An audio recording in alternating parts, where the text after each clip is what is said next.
Dalam sebuah video berdurasi 2 menit 44 detik yang viral di seluruh dunia pada 28 April 2025, terlihat pasukan komando TNI dari Satuan Kopassus dan Denjaka mengeksekusi 12 tentara AS dan 8 tentara Israel yang mereka tangkap dalam penyergapan di Khan Yunis, Gaza Selatan. Eksekusi dilakukan di depan reruntuhan rumah-rumah warga Palestina yang dibombardir sehari sebelumnya oleh jet-jet tempur F-35 AS dan Israel. Dalam video tersebut, Komandan Operasi TNI yang wajahnya tidak terlihat karena tertutup balaklava hitam mengutuk tindakan pengecut pasukan Amerika dan Israel yang menyerang konvoi bantuan Indonesia dan membunuh 14 prajurit TNI yang tengah mengawal evakuasi warga sipil Palestina. Sang komandan lalu memerintahkan eksekusi di hadapan bendera merah putih dan lafaz takbir.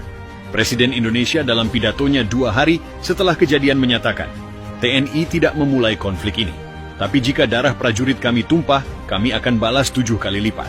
Presiden AS dalam pidato darurat dari Situation Room Gedung Putih menyatakan, eksekusi brutal terhadap prajurit kami adalah tindakan biadab. Indonesia telah menyatakan perang terhadap Amerika Serikat. Sementara Perdana Menteri Israel dalam siaran langsung dari Knesset menambahkan, pasukan Indonesia tidak hanya melanggar hukum perang, mereka telah menodai kehormatan militer kami. Kami akan balas dengan api dan besi. Namun Indonesia tidak gentar. Panglima TNI Agus Subianto dalam konferensi pers di Mabes TNI Cilangkap menyatakan bahwa seluruh satuan tempur siaga penuh.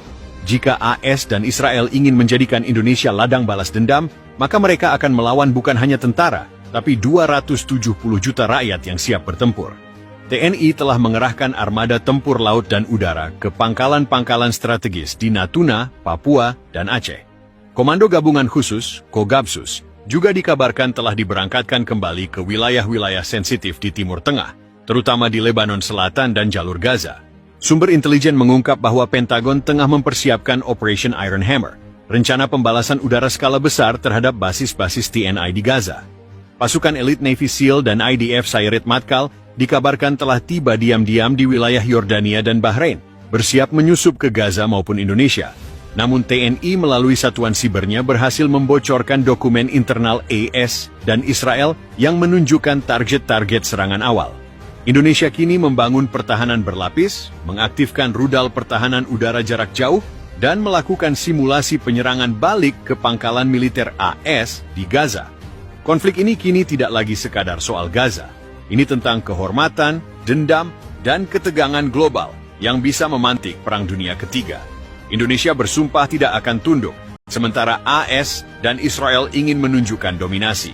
Dunia menahan napas. Dalam waktu kurang dari 6 jam sejak serangan dimulai, TNI meluncurkan operasi balasan bernama Operasi Garuda Gunting Sayap. Serangan presisi terhadap pangkalan militer IAS di Darwin, Australia Utara, dan pangkalan drone di Diego Garcia, Samudra Hindia. Jet tempur Sukhoi Su-35 yang dilengkapi rudal jelajah KH-5942 terbang dalam formasi klandestin melalui lorong udara netral di atas Laut Timor. Satuan elit Denjaka dan Kopassus telah lebih dulu menyusup lewat jalur laut dalam menggunakan kapal selam Nagapasa kelas. Di pangkalan ASI Darwin, mereka meledakkan hanggar pesawat dan membunuh sejumlah personel militer yang sedang tertidur. Presiden Australia mengutuk serangan pengecut terhadap pangkalan sekutu. Namun publik Australia terbelah. Banyak yang bertanya, mengapa kami harus ikut perang yang bukan urusan kami? Tidak ingin tertinggal, Israel meningkatkan operasi militernya di Gaza. Serangan udara ke Jabalia dan Rafah menewaskan ratusan warga sipil. Namun hal yang lebih berbahaya terjadi di Lebanon Selatan. Pasukan elit Israel mencoba memburu kembali pasukan TNI yang disebut-sebut masih aktif di sana bersama kelompok Hizbullah dan pejuang Hamas. Namun misi itu berubah menjadi malapetaka. Di desa Marwahin, satu peleton IDF terjebak dalam ranjau darat dan dijebak oleh pasukan gabungan TNI Hizbullah. Lebih dari 28 tentara Israel tewas dalam penyergapan yang disebut Marwahin Massacre. Video penyergapan tersebut tersebar di media sosial. Dunia terbelah. Apakah TNI adalah penjaga kehormatan dunia Islam atau pemicu perang dunia? Dari Rabat hingga Islamabad, jutaan umat Islam turun ke jalan. Bendera merah putih dikibarkan bersama bendera Palestina. Di Mesir, para mahasiswa mengibarkan poster bertuliskan, Indonesia tidak sendiri, kami di belakang Garuda. Pemerintah Pakistan bahkan menyatakan solidaritas militer penuh dan mulai memobilisasi brigade pasukan khusus untuk dikirim ke Asia Tenggara dalam operasi gabungan. Iran melalui jalur diplomatik mulai mendorong pembentukan aliansi perlawanan dunia muslim dengan Indonesia sebagai pemimpin simbolis. Sementara itu, rakyat Indonesia dari Aceh hingga Papua mulai mempersiapkan diri menghadapi kemungkinan serangan besar. Pelatihan milisi rakyat dan mobilisasi sumber daya nasional diumumkan di televisi. Presiden Indonesia menyatakan dengan nada bergetar, "Kami tidak mencari perang. Tapi jika kehormatan bangsa dan nyawa prajurit kami diinjak, maka kami akan lawan sampai titik darah penghabisan." Pasukan TNI yang masih bertahan di Gaza, Lebanon Selatan, dan jalur Rafah kini bertindak sebagai katalis kebangkitan perlawanan. Di Yordania, Mesir, bahkan Arab Saudi, simpatisan Islam turun ke jalan, membakar markas diplomatik AONAS, dan menyerukan revolusi. Setelah 30 hari perang, koalisi mulai retak.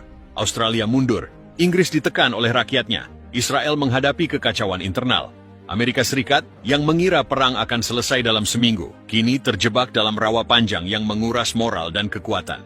PBB memaksa gencatan senjata. Indonesia dengan luka parah dan darah yang telah tertumpah berdiri tegak, tak menyerah. Di Gedung Putih, Presiden Amerika Serikat menggelar rapat darurat Dewan Keamanan Nasional. Pentagon langsung mengumumkan status siaga penuh untuk pasukan reaksi cepat di Laut Tengah dan Samudra Hindia. Kapal induk USS Ronald Reagan dan kelompok tempurnya dilaporkan mulai bergerak menuju wilayah strategis di sekitar Laut Arab. Di Tel Aviv, Perdana Menteri Israel mengeluarkan pernyataan keras, Israel tidak akan tinggal diam melihat darah prajuritnya ditumpahkan secara keji oleh pasukan asing di tanah yang tengah bergejolak. Keadilan akan ditegakkan dengan besi dan api. Unit elit Sayeret Matkal mulai dikerahkan ke Siprus dan telah bersiap menjalankan misi balasan presisi tinggi. Sementara itu, Komando Pasukan Amerika Serikat, Delta Force dan Navy SEAL Team 6 dilaporkan tengah dilibatkan dalam operasi rahasia bertajuk Operasi Retribution Falcon. Di balik layar kaca diplomatik,